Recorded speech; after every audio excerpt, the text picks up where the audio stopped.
Bien aimé maman, papa, makile gangaka. Tant que longola qui s'est mis en tête à qui a journée mon à une semaine, tu as déjà péché. Et Jésus revient bientôt. Nous comme misanazami. Et par groupe va tout sous l'impédicité. Il y a des gens au bas on a impédicité. Et ça les logo moko élève. Bien aimé oui. Les 16 quand tu commets là, au yo kara sentiment mais. Elengiwana et les gens qui sont au conseil kolo. Tu es une femme mariée, tu sors avec les hommes dehors. Au tikinda kunayo. Même si ton mari a mon akaote, mes enfants a mon akayo, osa parmi bateau ba otikala. Toi aussi mari, mon kolobala moi sinayo. Au premier temps qui est la fidélité. Mais au tiki fidélité, au loba qui est comme Bimalibana, Dieu te voit aussi. Ouais, c'est ça, yo mutolongola basé. Oui, barambonga batu. Tu es un escroc. Les lots ont lila. Jésus revient du tout. Attaque sur les lotés. La mort peut te surprendre. Mais ceux qui ne le communiquent, tira où. Bien aimé, l'enfer existe. Bon, là, dans l'enseignement, que l'enfer n'existe pas. L'enfer existe. L'enfer existe. Et Jésus revient bientôt. Presque toutes les signes au Bible Loba, il y a un autre monde en déjà. Parce que Bible Loba est déjà. Il y a un soulèvement et télémie. C'est alors que le fils de l'homme a Ananzila Azoya. Matthieu 24, plusieurs faux prophètes s'élèveront au milieu de vous.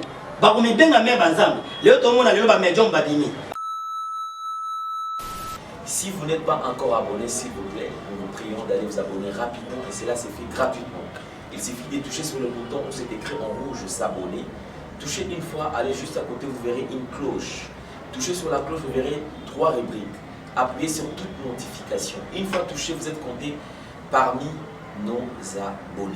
Merci beaucoup, bonjour, bonsoir, tout dépend de l'ère à laquelle vous me suivez. Pour les enfants de Dieu, shalom.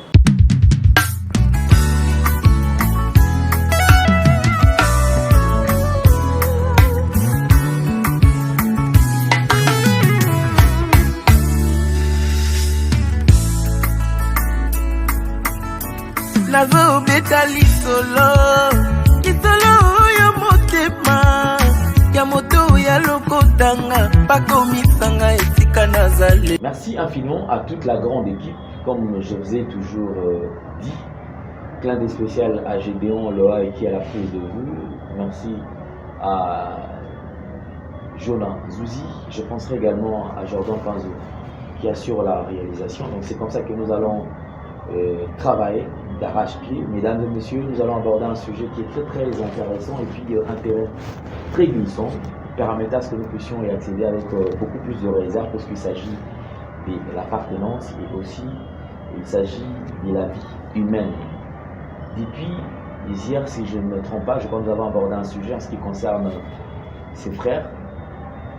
Yannick, c'est un jeune homme qui est né en France, qui a grandi, qui a passé un temps de sa vie en Suisse. Après la Suisse, la famille ou le responsable de la famille décidera de s'installer, peut-être, s'il faut dire définitivement, de bien prendre place en Allemagne par rapport à certains avantages comme ça se fait toujours.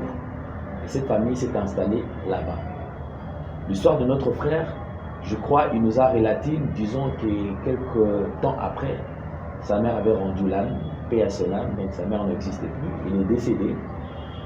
Et après la disparition de sa maman ou de la maman, enfin, le papa avait pris cette relève de bien prendre soin de ses enfants. Et le papa était là en train de se battre au matin, midi, soir pour enfin donner quand même une bonne éducation ou la vie à ses enfants. Fort malheureusement que ça n'a pas marché. Il y a peut-être un enfant qui a dérapé, c'est Yannick. Yannick était presque dans la rue, qui a puisé une certaine éducation dans la rue. Et cette éducation lui a amené à trébucher. Il a fait la prison, je crois, 1 ou 2 fois, si je garde bonne mémoire.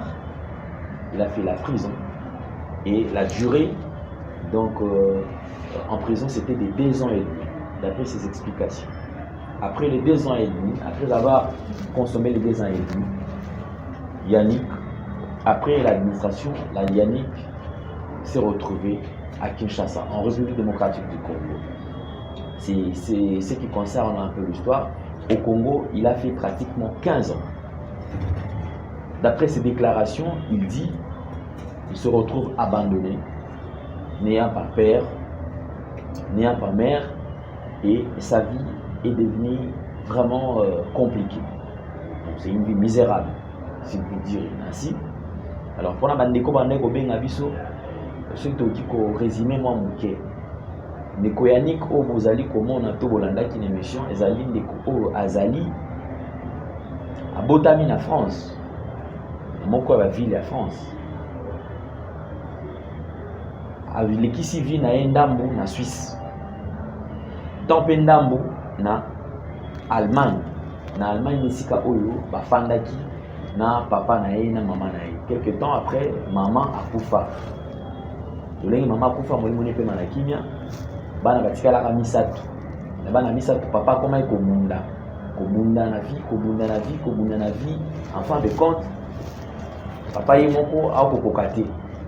Moni, c'est la femme qui donne la vie, c'est la femme qui éduque la maison, c'est la femme qui est plus au point. Alors maman bébé maman ni basala ke maman ezala malamu. Ndeko Yannick a été kokanga masali 2 ans en prison, 2 ans et demi en prison.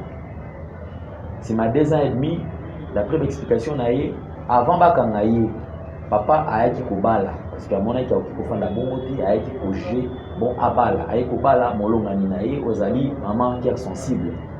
Les combos oyo batu bayebeli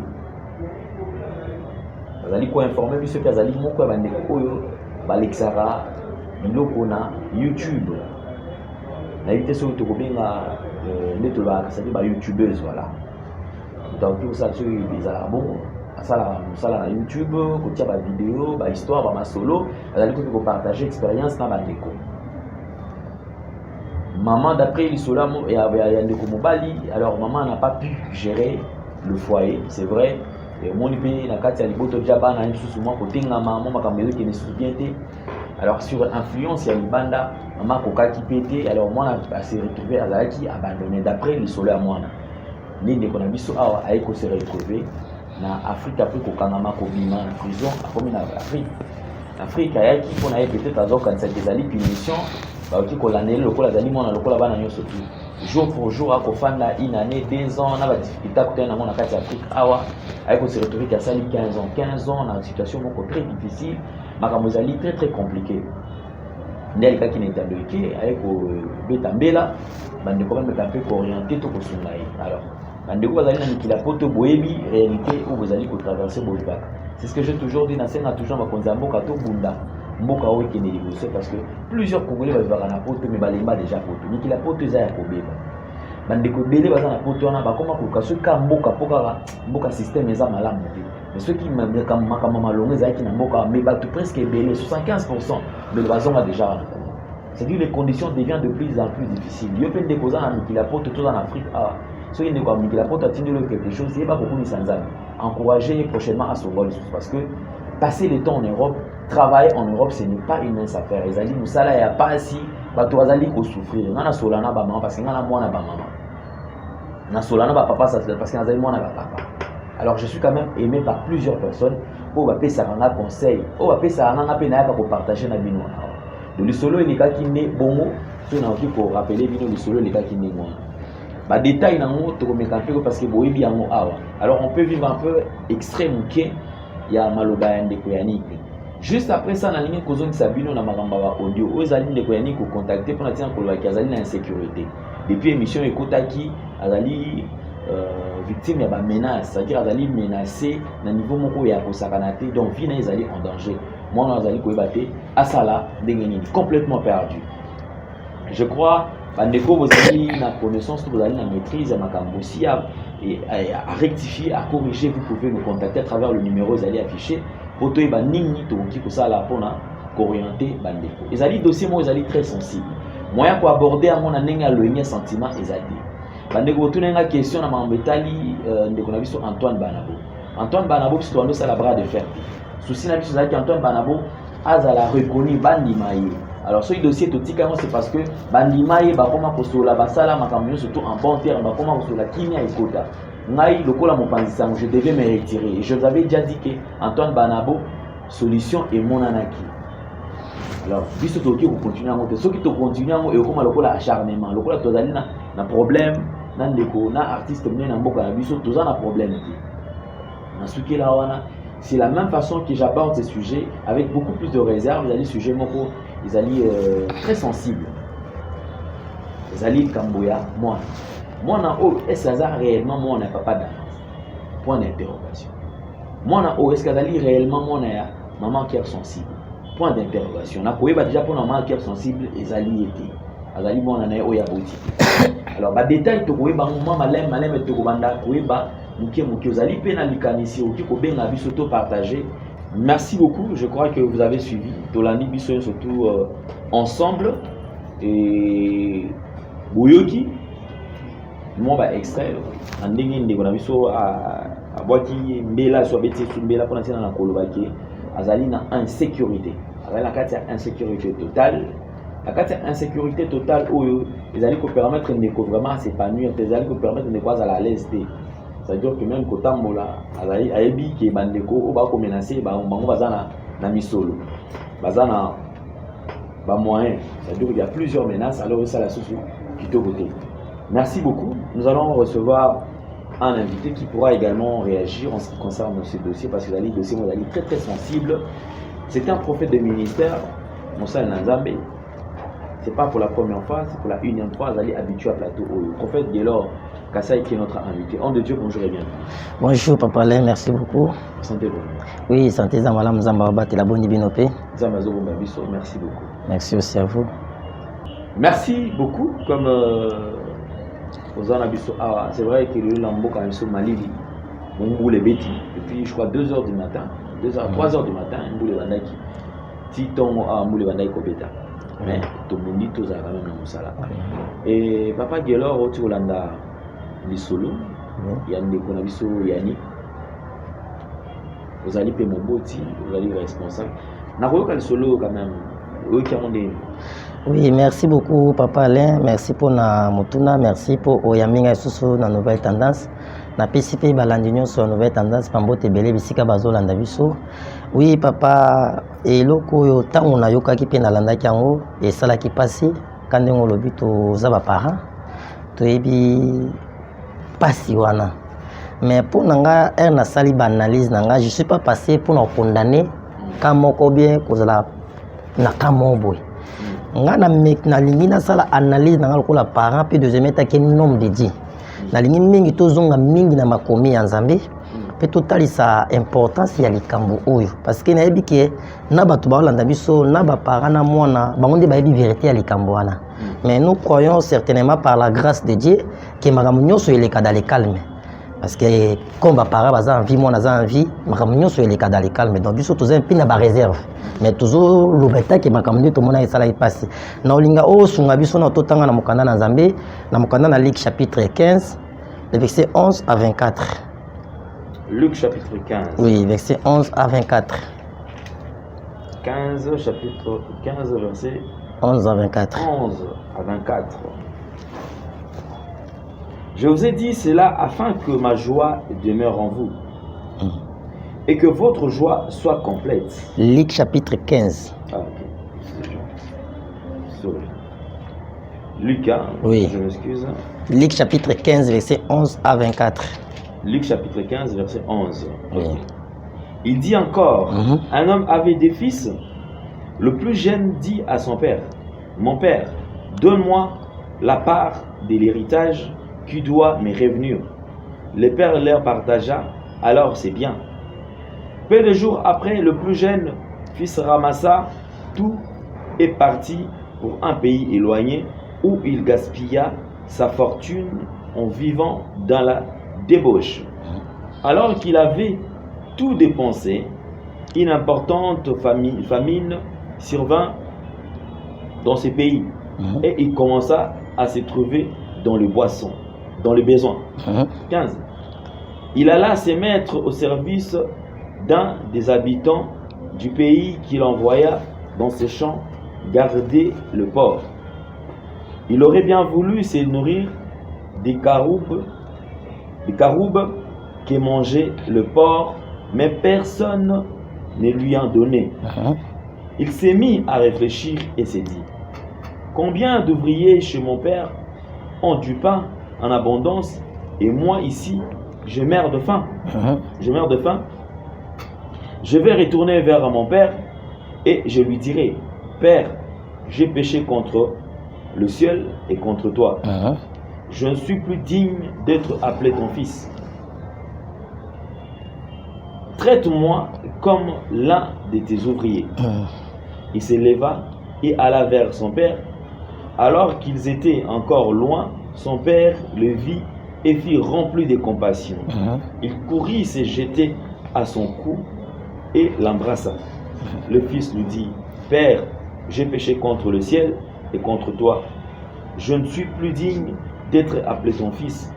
Mais le père dit à ses serviteurs, apportez vite le plus beau vêtement et mettez-le lui. Passez-lui un anneau au doigt et mettez-lui des sandales aux pieds. Amenez le veau qu'on a engraissé et tuez-les. Mangeons et réjouissons-nous, car mon fils que voici était mort et il est revenu à la vie. Il était perdu et il le retrouvait. Et ils commencèrent à faire la fête. Merci beaucoup papa pour l'alerter nzamba pambola yo. Oui na mutuna nde totala ki on a bina lingito selon mingi lokola basala nzambe ba responsable. Place wanza Jésus azobeta lisolo ya parabole ya enfant prodige. Il y avait un père wazaki na bana mibale. Papa nazali na bozwi. Papa nazali na bozwi oboko la bana mibale. Mwana oyo ya mukie asengi papa na ye part ya héritage na ye.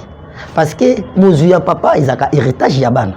Yango même biso to mona mingi na Afrique papa azoluka mbongo famille ba otia miso kuna na kati yo ya biso non héritage ya parent eza premièrement pour na bana na ye. C'est ça la Bible.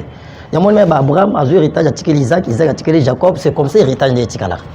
Mwana ya mibale ya jeune aya sengi papa pesa na part nanga ya bozwi nanga na ke sala vie nanga. Comme un père azali na bozwi sa nini akongisi pour ça ya mwana ye.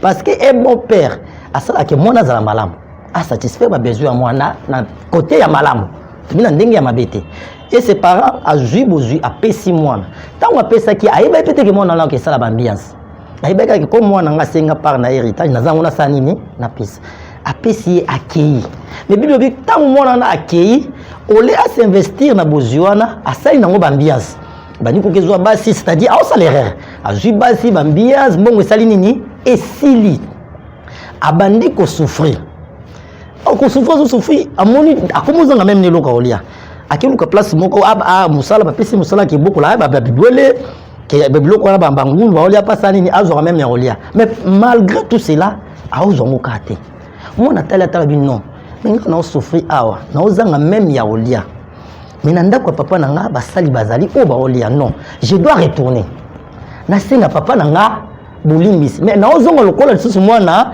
te mais nazongo lokola mosali pourquoi pona ça nini nazwa kaka eloko ya kolia et l'enfant a eu résolution azongi papa moni na musika ole papa tomboka papa abosani kutu ke mwana zwaki déjà héritage era moni mwana ya sanini ayambiye mwana mikitsabi papa j'ai péché contre toi et j'ai péché contre le ciel. Oh, quand la Bible parle contre le ciel, c'est-à-dire j'ai péché contre Dieu. Kozonga lisu lokola mwana na ote mezonga lokola mosali. Papa bengi basali, boyela elamba sika, boyela sandal, abomi nyama ya kitoko. Basali fete. Et alobi nini? Mwana nga ona kanisa ki akufaki azongi lisusu en vie, c'est-à-dire pour les parents ezaki joie. J'aimerais dire ceci par rapport à eloko wana, et total sala qui passe. Ne tolobi to condamner motote ni para ni bana.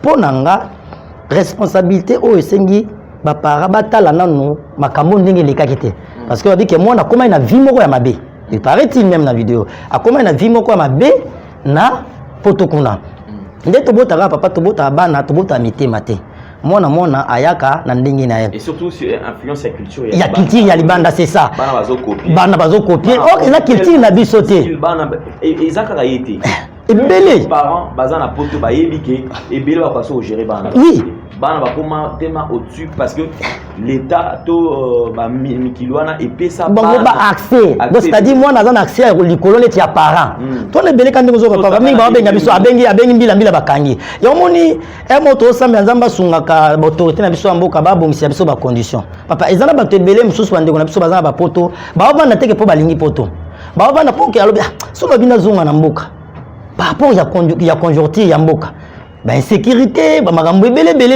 mais vous na sa nini na banda na kaka awa oko bana ba banda kuna bana na babota ma c'est nos frères nos sœurs atngalo banga papa atomota mina poto za makila congolais za congolais parce que arrêtez ba vie ba réalité zebele mais siko viki ba conjoncture mo ba ya ezate siko otona e baby siko bana moi na pesi ko surtout eloka liboso na lobaka mutuya et tobota bana meilleur héritage autique la bana c'est Dieu il faut que ça bana nzela nzambe balakisa mwana nzela nzambe te so akoli aza déjà mukie banda kolakisa déjà mwana nzela ya nzambe ezalaka malamu moni mwana so yebi da nzambe akokota na kati ya culture ya mboka wana te mais aza na kati ya makomi na nzambe que l'enfant doit obéir à ses parents moni akotangisi mwana olakisi mwana nzela nzambe akola na principe wana que je dois obéir à mes parents o mona to ako se révolter te mais soki siko bana bayebi nzambe to lakisa bana nzambe te ba écoute siko na ba culture ya kuna akute na baninga yango ziko biloko nezo sala mabongo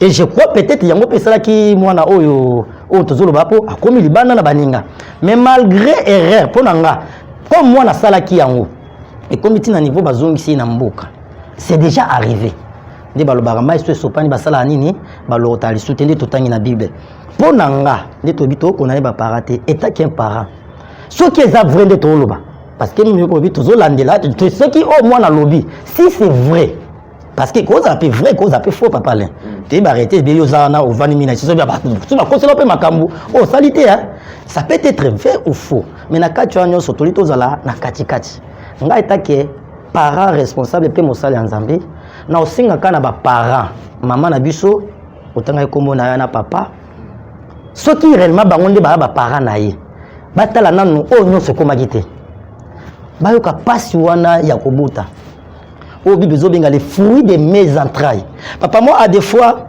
ngaza ba mibale à des fois azaka soki muta beti mwana nanga na linga ngote j'aime pas soki mwana nga sali mabe viens me dire nga moko na opesa e punition mais soki muta beti mwana na oki mwana leli je me sens dans le don niti lungu bué et lungu kati na oki pasi wana za parents ce que les années de toyoki ya mwana o don pour nanga ba parents ba bossa non revenu se sali s'il y a des moyens oyo eza na facilité ke bazwe sumona bazongisa ye na poto place azali basangana bana ba continuer suko rédiquer ye parce que l'homme eza na tarizate mutabongo la motema mutu pas chance il n'y a que Dieu qui ne chante pas ba pesa mwana seconde chance c'est ça parce que soto zongi même na mokili mwa mokie et l'homme résout ça te ke ba o baza kuna na maboko na bango soki eza bongo tolo ba bien ba o baza kuna na maboko na bango na poto baza mieke o aza ke bango lobi nde baza malamu koleka oyo parce que fitir ya muto eza tellement flou hein eza mystère en Zambie on ne sait jamais lobi ya mwana na je donne l'exemple peut-être akoko ba lobi président de la République akoko ba pasteur asuni pe libota vous comprenez mais comme to yebiti il faut pas kotika azala bongo soki eza vrai batala o nyonso comité ba mona ka motema bo mama surtout minga na loba mingi na mama na biso soki aza envie mama ayoka passe parce que ba mama nde ba mema 9 mois ayoka siko passe wana o mema 9 mois jour ya couchement passe ayoka ki siko ayoka siko passe ya mwana ndenga zo sala awa abilo ni mwana azaki souffrir même na nzala ndene to landi ndeko ngalo biki azozo ya kulia te nzado c'est-à-dire a souffrir au juste na conjoncture donc bazongisa ye na ndako ba pesa seconde chance ba lakisa nzela nzambe et moi je crois que Zamba osungaye. Moni na Bible na Genèse lorsque Dieu a créé l'homme et la femme, première bénédiction Zamba pesa ba tous ces des enfants. Alors bi ayez des enfants. Multipliez-vous et assujettisez-vous. C'est-à-dire bana bazali pamboli kouta epai ya nzambe. Papa tozomona même de to kamba batwa ya combien bazolela Zamba pesa ba mabota. Et ba maman na biso na papa lelo Zamba sala ba grâce bazana mwana pe déjà collé. Donc pour nanga bazongisa ye na ndako ce qui peut peut-être que exemple moyen ozonga poto eza souté poto peza paradis te ce qui que awa na chassa zali que moyen zali même ici oui bakoki orienté awa bakolo ezali bandako ezali bakoki orienté awa avandi mpe akoli na bacondition ya malamu ezala mie mpo na nga. Donc mpo na nga conseil ezaka wana kayeba papa babosana omona asalaki nyonso asali na poto berere même ndenge aleki na média peut-être monsieur kopesa bango kanda peut-être mpe ndenge aleki na média mais mwana azaka mwana babi ke mwana so asumbi na loboko okata loboko te eza daje ngo baloba c'est-à-dire quoi l'enfant peut commettre une erreur obwaka ete lokola mwana yo zongise mais so esengi orédiquer ye ou bien punir ye autrement. Il y a un moment même dans les parents, ils acquèrent aussi au punition les erreurs graves. Pour moi, soit zangi bloc à Keiba. Et dans les tourments, ce qu'on est à l'objet à zangi bloc à donc, Ningazana est toujours salamabe. Parce qu'il n'a pas de temps à donc, pour Nanga, Bazungi Sae, ma PC seconde chance, et Zamba Osunga Bango. Donc, merci beaucoup, prophète Keller. Alors, mesdames et messieurs, comme je vous avais dit, les alliés dossier Moko, tous allez Kolandela, Malembe. Vous savez, j'ai toujours développé une pensée en partageant mon live.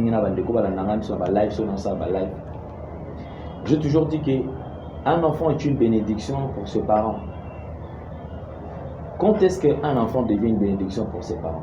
C'est lorsque on reçut l'éducation de l'enfant. Moi, on a commis du pambo. Donc, on a dit, moi, on a pambo la randa. Ça dit, donc, attention à tel cas, on soit comprendre que papa le bibo, maman le bibo. Là, l'enfant devient une bénédiction. Moi, on a comme malédiction, quand même, quand est-ce que c'est lorsque on perd son éducation. Moi, on a commis danger. À comment me mélo liwa pour l'année, c'est-à-dire l'enfant qui était censé être une bénédiction pour a commis malédiction. Combien de parents bazar comment on a problème, il y a tension pour la banne. Combien de parents blelo bazar passo la même ata estomac problème à gastrique pour nani pour na bana c'est-à-dire tellement que azwa choc na déception ya mwana na yeke aiba ki mwana na fallait à la malamu mwana fallait à la médecin mwana fallait à la un grand technicien mwana fallait comment à niveau moboy mais o ya bandeko kanisa au mwana et mwana lelo na milia batu ya mabe mwana lelo c'est-à-dire mwana mo besoin d'excès misapika kaboya mwana. Maman va dire qu'on développe des maladies psychosomatiques. Ce sont des maladies causées par des blessures intérieures. Mon oiseau développé, comme il dit Nathan maman comme il coconda. Bakena hôpital, malade mon malade. Ce sont des maladies qui ne se traitent pas. Ils ont un bilan intérieur. Et fan nakati amour. Et mon a développé un lobby, maman a confié. Maman combien papa combien dans la carte foyer mais la foyer na maman santé qu'ils ne sont plus heureux à cause ya ban. Or ban va sensible faut pas à la bénédiction. Voilà pourquoi est-ce que na ben a toujours ba parents matoui. Chers parents, que le monde occidental ne puisse pas nous emporter. Ba occidentaux ba côté sa culture ou la bisoté. Tout ça va bantu effectivement. Bunda na éducation à moi na yo et aux la bénédiction pour na yo lobby. Yom tozo ba na limna osala ni moi non. Un enfant de 10 ans, tu vas dire, moi non, tu m'as évité. Papa na toto, en tout cas, il a dit la toto pour nga penza na lembi nga penza ma toto na okota te. Zomo lobby nango, ça dit comme ça na mabete ba boko la mabete. Parce que mabete te bomba pas en coucou, ça me détruit toujours en public. Alors merci la bande de surtout maman cœur sensible, papa Damas, si je n'ai pas massacré le nom, je vois qu'il y a possibilité de faire la paix, de reparer afin que Marambo et les Kamalam. Alors, Mouto Kiko Lokapé, il y a bon, tout se justifié, oui, ils ont un peu ma bête, ils ont malam. Mais ceux qui m'ont joué à l'imprudence, il y a cause à la namboula, il y a zanga pour expliquer moi la réalité, mon boy, et qui peut porter préjudice de lui. Et qui crée le pas problème. Alors, donc merci beaucoup. Alors conseil de qui retenir, c'est-à-dire qu'il y a des maman, papa, bye bye n'ingini ba qui ko maman to oyo ko zo mwana ko zo en charge afin que ba orienter sur pour l'avenir. Oui, c'est ça pour nanga yango wana ba pisa seconde chance. Ba bossa na oyo leki aza mwana niti ba oyo nyoso bazana bango kuna. Ceux qui va responsable so bazana Kinshasa ba délégué ba responsable ba zo charge à moi na côté classe ko kolisa et ceux baza pété ceux pe baza ba tuna ba basambela pona ba basala nzambe ba kotinda me basala nzambe ba landeli éducation ya moi na et cause la malan parce que lobi na on ne sait jamais donc papa bobo maman to bolimbisa moi na soki kiza mabe par rapport à ba réaction bolimbisa ezali tibiso bato to sumuka er nyo se pas nzambe nzamba boka bisoté il nous pardonne toujours. Pourquoi pas aussi nous aussi peut-être tout pardonner bana na ba berère musu ba sala donc c'est ça ba kitsa motema na yebi ki bilo abo ndenge les na médier puis ça pareil lo malam bien té pour ça moi d'autre part toi ba pareil ata yo so moni moi na le ki na média ata ko so sala mabe wana alobi lo mabongo et ça là bien té mais ba kitsa ka motema taki motema bo papa ba libisa ye tout le solution ensemble bisonyos pour la moana parce que c'est notre fils aussi. Merci beaucoup Toluka Solution, Bissonnios surtout ensemble. Mesdames et messieurs, comme je vous ai toujours dit, à chaque fois que nous recevons un serviteur de Dieu, nous voulons quand même connaître c'est quoi la pensée de Dieu. Et homme de Dieu, sinon, vu le temps que nous sommes en train de traverser, est-ce qu'il y a un message que vous recevoir de la part de Dieu, de orientation Oui, merci beaucoup Papa Alain. Oui, certainement, nous avons un message. On a besoin de la part de Dieu par rapport à ma communion sur le Bézoleka pour nous passer un message. C'est que les gens doivent comprendre tout ça déjà dans le temps où il y a souka. Moi, même si comme Sozolo, il y a moi dans Salami, Bible le baka ngopé déjà. Na temps souka, bana ba hotel mais la parents, ba se révolter, bana ba se révolter contre ba parents.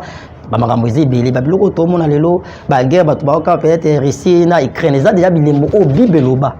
Et les messages pour nous pendant que j'ai prié là, na vision, na vision, na ville moko, ville wanezaki kitoko makasi. Et dans la clôture yamulai, na kati ya ville wana donc ezaki vraiment kitoko makasi. Et na clôture wana ya ville, ezaki na portail moko. Donc, entrer à la ville, ils ont kaka moko. Donc, c'est-à-dire, entrer peut sortir, ils ont moko. Et pendant que nous sommes là, nous avons dit, mais pourquoi nous avons une ville à boy? Nous avons dit, na portail wana, asimba ki kaye. Il y avait beaucoup de gens qui li banda, ba olukaba kota na ville wana. Mais bazaki ko kota te. Et muto asimba ki kaye, abandi ko benga ba liste ya bato. Abeng donc na bato bazaki li banda. Na bato bakotaki bazaki mukie et bato batikala libanda bazaki tellement belé et mbalamo on a moni bato batikala libanda babandi kolela. Il y avait des autres bato qui ne pouvaient pas lukaba matana mir mais bazako ko matate parce que clôture ezaki tellement moulaï et bato ba oganga parmi bato na bazako ganga j'ai dit même il y a des hommes de Dieu hommes sous na mona na vision au même ngana yebi. J'étais même étonné mais pourquoi même il y a des hommes de Dieu bazole la libanda bakotité. Des ambazo bisangeza moko ya signe bilembo na otalisa yo na jour ya lèvement ya sukandeli ni kozala. Il y aura batebele soki baza sensible te pe batambo ninganza menanité bakotikala e kozala kabwe. Na bi même les hommes de Dieu. Nzamba ozongi sangana Matthieu chapitre 7 le verset 21-24. Plusieurs me diront en ce jour-là, Seigneur, Seigneur, n'avons-nous pas prophétisé par ton nom? N'avons-nous pas fait les miracles par ton nom? Nzamba lobi ke mingi nzamba oloba na yebi bangote parce que pourquoi? Na tout nzamba mais objectif ba bato batika les anines. Nzamba bisengeza ba camp par camp. Eza bato liboso. Eza bato baboya ki koyamba Jésus-Christ comme Seigneur et Sauveur na vie na bango. Bien-aimé dans le Seigneur, si tu es encore en vie, Dieu t'a donné l'opportunité de recevoir Jésus-Christ comme Seigneur et Sauveur pour ta vie. Écoute-moi bien-aimé dans le Seigneur, on continue le message. Tu peux rater tout, mais ne rate pas le ciel. Ce qu'on raté paradis, tu ne rateras pas l'affaire. Il y a des choses. Ce qu'on raté enfer au côté paradis. Ce qu'on raté paradis, tu n'iras en affaire. Zambatie des chemins liboso. Abina tche des chemins liboso na yo. Il y a vie et la mort. Mais pour la vie, Zambati keli mutu choix. Abi pato liboso za bato ba boy ko yamba Jésus-Christ comme Seigneur et Sauveur. Malgré bazoyo kabamateya. Mais il continue à indiquer ceci mité manabango. Le temps est de gens dire Jésus revient bientôt. Mutu sous le balanga Jésus ngo banda lo bayaka yakate. Bien aimé dans le Seigneur, il y a des choses. Jésus est venu aujourd'hui. So Jésus a été, la mort aussi existe. La mort n'a pas de jour férié. La mort n'a pas de procédure. Liwe banga mutute et tout ça mutute. Ce qui est yé. Donc c'est-à-dire Jésus koya le lote miliwe yé lio. Mais après la mort tu iras où? Parce que ça a délié l'enfer et le paradis. Et deuxième groupe, nzamba moni bato ami balé baza batunini. Bato mingi bazo kota na banzela ya mulili. Bato bazo ke ko signer ba pacte na Satan. Vous avez un problème au bout. Ne ba to suba kuma olobake ya nzambe umela ka bien aimé ya nzambe umela te. Nzamba pesa ka eloko na moment opportun. Nzamba umela te. Muto monike ya nzambe zo umela. OK ko simba kisi. Pozwa mabota. OK ko simba kisi. Pozwa mbongo. OK ko simba kisi. Po mobala linga yo mingi. OK ko simba kisi. Donc otiki nzela ya nzambe. OK ko simba na biloko ezali les interdictions. C'est-à-dire OK okomi idolâtrer. À cause des biens de ce monde, on dit ko simba kisi. Ils ont deuxième bateau à bongo. Et troisième catégorie, Zamba bateau au nyonso basala ba avortement. Tu es là au avorta, au bomba yango. Bateau nyonso basala ba avortement. Au bomba déjà quand il marche là, il y a des sangs dans ma boko na yo. Mukolo kaye abomaka Abel. Zamba lobini le sang de ton frère crie. Bien aimé maman papa, makile gangaka. Tango yo longola kizemi na teza ki a journée moko ya une semaine. Tu as déjà péché. Et Jésus revient bientôt. Nous kobongisana nzanu. Batu mususu nzamba ola sanza batu oyo. Quand Dieu a créé une femme, a tué décès c'est pour allaiter. Nzamba pesi obota. Okei ko kende pa na ba minganga ba tia otonga pour que ozwa mabota te babiloko wana eza déjà moko ya bilembo. Oyo soko zanango, tu risques de rester parce que na kati ya vision même batona batikala libanda. Et ozana ba bilembo wana. Ezana ba misusu. Et l'homme sous les mensonges. Les mensonges est commis même na kati ya basali ya nzambe. Mutu sozo mona pour lui koko sezali sumura muke non. La Bible dit les pères du mensonge c'est le diable. Quand il ment, sache-le bien que tu travailles na kaya Satan. Les mensonges est ratissé parce que le père du mensonge c'est le diable. C'est-à-dire c'est lui qui ment beaucoup, aza déjà mona ya Satan.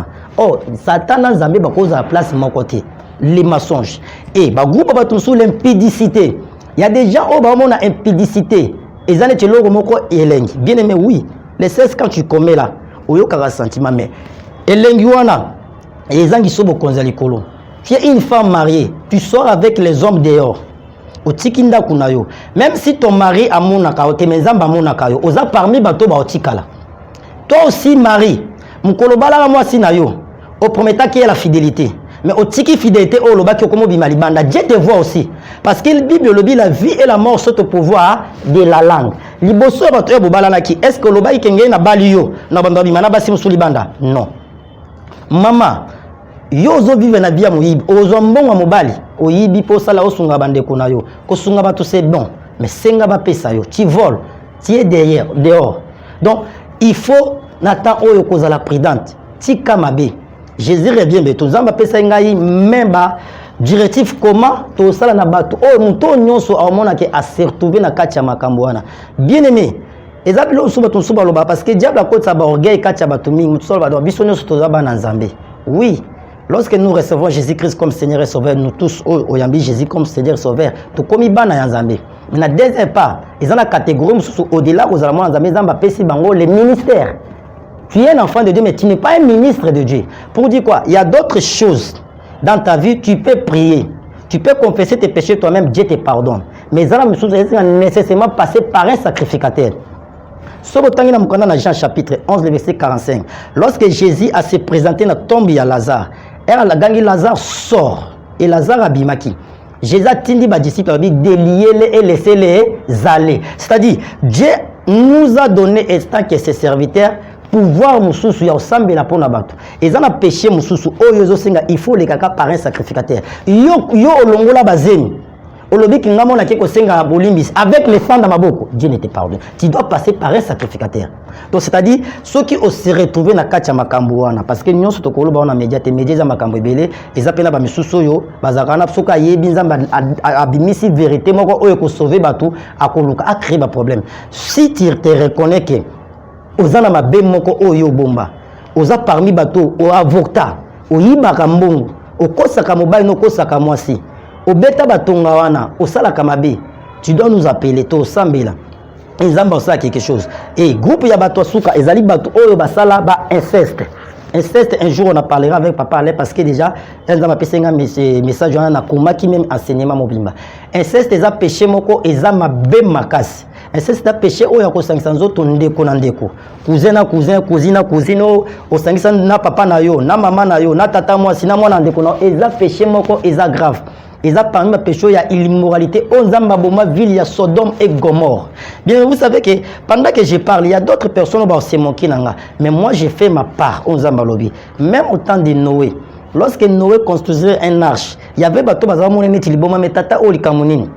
Même ko le délige yaka. Ne ba yaki ko comprendre l'importance de l'arche. Mais là qui est déjà tard. Mais pour Nayo, la Bible dit qu'il y a encore d'espérance pour ceux qui vivent.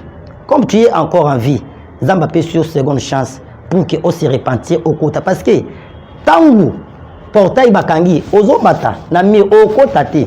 Parce que na paradis muto afrodé azalati. Liste des awana ba côté sabat bien aimé. Au sala inceste. Même si bazana peut être au bota même na papa na yo, au bota na noko na yo, au bota na cousin na yo, na mobala tata mwasi na yo.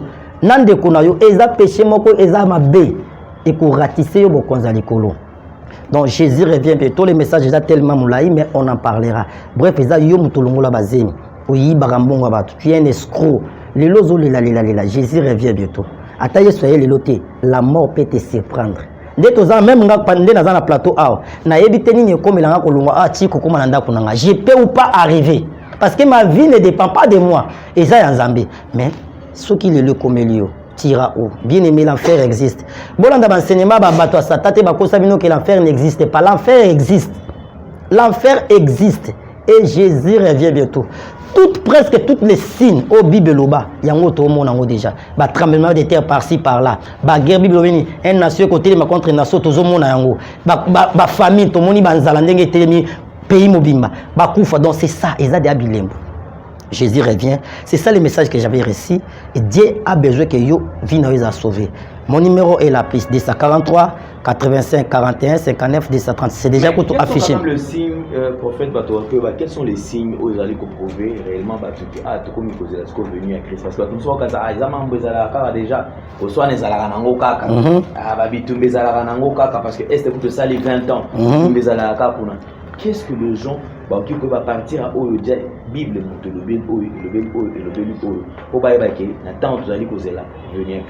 ok, merci papa Alain.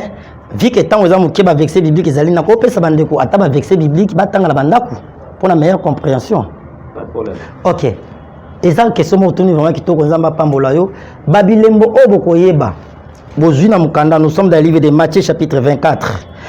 Les versets 14, les versets 3 à 14. Aujourd'hui sur Matthieu chapitre 24, verset 24. Aujourd'hui Luc chapitre 12, le verset 39 à 40. Aujourd'hui sur Luc chapitre 17, le verset 26 à 42. Pour clôturer aujourd'hui Matthieu, on a la clôture autant qu'à Matthieu chapitre 25, verset 31. Si y a moyen, moko wanaga. Donc donc ils ont moko ya Babilembo. Matthieu 24, 24 les faux prophètes bakobima, lelo babima. Matthieu chapitre 25, verset 31. Matthieu 25, 31. Oui. Verset 31. Lorsque le Fils de l'homme viendra dans sa gloire avec tout le saint ange, il s'assiera sur son trône de gloire. Toutes les nations seront rassemblées devant lui. Il séparera les uns des autres, comme le berger sépare le brebis de bouc. Il mettra le brebis à sa droite et le bouc à sa papa. Moi, par rapport à un message nazui, lorsque le Fils de l'homme viendra dans sa gloire, à Okabola deux parties. Babuka chiba mpanzi banya mfunzo chiba mpanzi c'est-à-dire ba oya malamu nde ba okota mabi basani ni ba tikaliza par rapport na message tozui bato bazalaki na ngambo malamu basani ni ba koti na kati ya clôture msu ba tikalizo c'est-à-dire Babilembo ezali na ba vexer bibi to pesi wana pona temps bato botanga ngo bomona ke nyonso ezali na kati ya Bible lobi na tango asuka ba guerre ekozala partout dans le monde parmi ba signes lelo to mona guerre partout dans le monde lelo to mona Russie kuna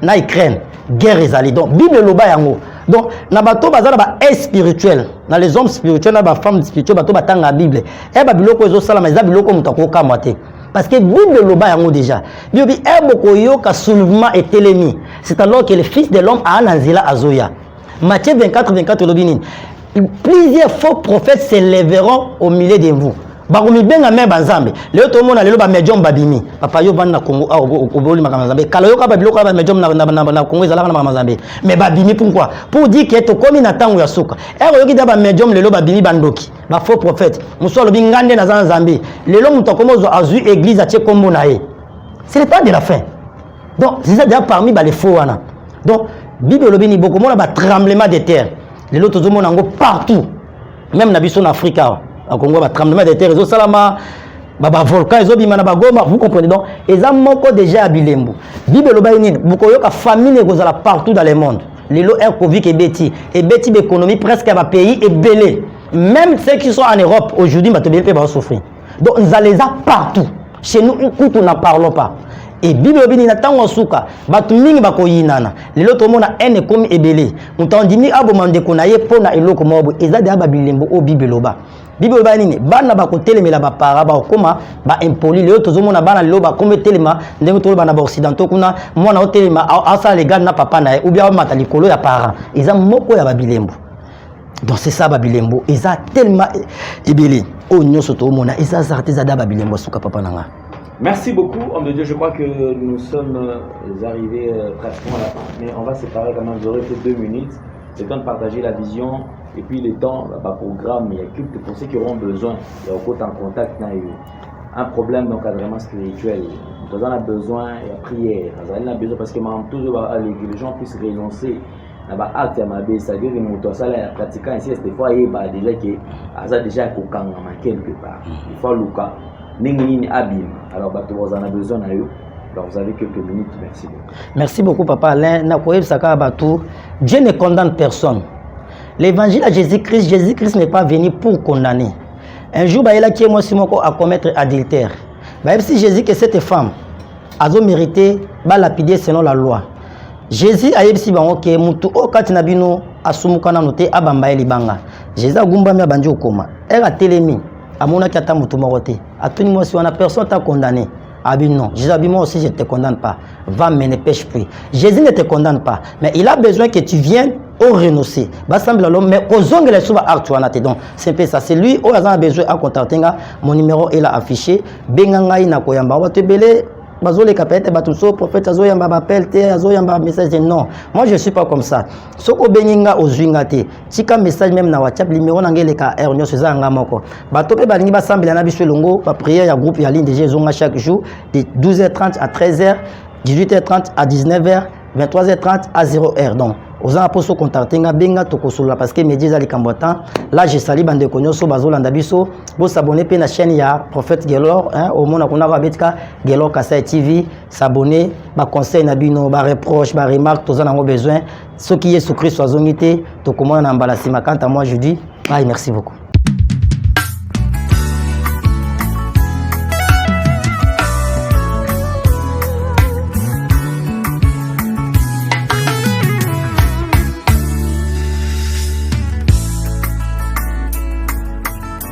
Nazo betali solo kisolo yo motema ya moto ya lokotanga bakomisanga esika nazale. Si vous n'êtes pas encore abonné, s'il vous plaît, nous vous prions d'aller vous abonner rapidement et cela se fait gratuitement.